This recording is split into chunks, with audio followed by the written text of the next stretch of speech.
అనగనగనగనగనగనగా ఒక ఊరికి దగ్గరలో ఉన్న అడవిలో ఒక చెట్టు మీద ఒక కాకి నివాసం ఉండేదన్నమాట. అయితే ఒకరోజు అది ఆహారం కోసం అలా వెతుకుతూ వెళ్తూ ఉంటే ఊర్లో ఒక దగ్గర మాంసం కనిపిస్తుంది దానికి. అందులో ఒక మాంసం ముక్కని పట్టుకొని ఇది అడవిలోకి వచ్చేసి చెట్టు మీదకి ఎక్కి కూర్చొని తిందామని ఆ ముక్కుతో కరుచుకొని వస్తుంది కదా మాంసం ముక్కని, చెట్టు మీద కూర్చుంది. ఆ మాంసం ముక్కని తినాలని అనుకుంటుంది. ఇంతలో ఓ నక్క దాన్ని చూస్తుంది. నక్క ఎప్పుడు తెలుసు కదా, ఎంత తెలివిగా ఉంటుంది, జిత్తుల మారితనంతో ఉంటుంది. ఎలాగోలాగా ఈ కాకి దగ్గర నుంచి మాంసం ముక్కని తీసుకొని వెళ్ళిపోవాలని అనుకుంటుంది.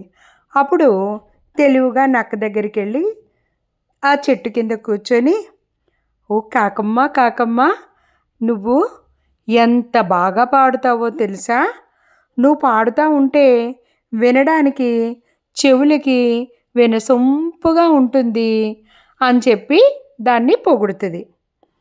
అప్పుడు కాకి ఎంతో మురిసిపోతుంది అన్నమాట. మురిసిపోయి అవునా నేను బాగా పాడతానా అని మనసులో అనుకొని ఉంటే ఈ లోపల నక్కంటది, ఒక్కసారి వినసొంపుగా నా కోసం పాట పాడవా అని అడుగుతుంది. అంటే ఆ మాటలకి మురిసిపోయి అబ్బా నేను ఎంత బాగా పాటలు పాడతానా, చివరికి అడవిలో అందరికీ తెలిసిపోయిందనమాట, నక్కకు కూడా తెలిసిపోయింది, అందుకే నన్ను అడుగుతుందని. అప్పుడు గొప్ప అయిపోయి కావ్ కావ్ అని నోరు తెరిచి పాడడం మొదలు పెడుతుంది. వెంటనే నోట్లో ఉన్న మాంసం ముక్క కింద పడిపోతుంది. వెంటనే ఆ మాంసం ముక్కని నోట కరుచుకొని నక్క అడవిలోకి తుర్రుమని పారిపోతుంది. అంటే ఎప్పుడైనా సరే ఈ కథలో నీతి ఏంటంటే ఏదో ఎవరో పొగిడారని లేకపోతే తిట్టారని అలా అని కాకుండా మనం ఏంటి మనలో ఉన్నటువంటి ప్లస్ పాయింట్స్ మైనస్ పాయింట్స్ ఏంటో తెలుసుకొని మనం మసులుకోవాలి. ఎవరో పొగిడేసినంత మాత్రాన మనము ఆహా ఓహో అంటే అదంతా నిజమే అని నమ్మకూడదు. మనం ఏంటో మనం తెలుసుకోవాలని ఈ కథలో నీతి. మీ అందరికీ కూడా ఈ కథ నచ్చింది అనుకుంటాను.